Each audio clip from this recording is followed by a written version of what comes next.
اسی معنی میں حضور کی ایک پیاری حدیث ہے، القرآن حجت لک او علیک، یہی لام اور علا، یہ قرآن یا تو حجت ہے تمہارے حق میں، تمہارے لیے دلیل راہ ہے، تمہارا امام ہے، تمہیں راستہ دکھائے گا، تمہاری ہدایت کرے گا، اور اللہ کے ہاں بھی کھڑے ہو کر گواہی دے گا، اے اللہ تیرا یہ بندہ مجھ سے بڑی محبت رکھتا تھا، مجھے پڑھتا تھا، میری تلاوت کرتا تھا، مجھے سمجھتا تھا، مجھ پر تدبر کرتا تھا، تو وہ تمہارے حق میں گواہی ہو گئی۔ او علیکا، یا تمہارے خلاف،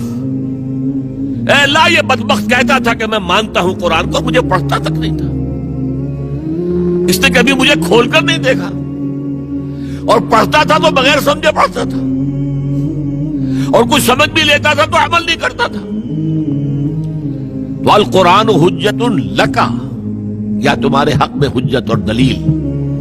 اور یا او علیکا، یا تمہارے خلاف۔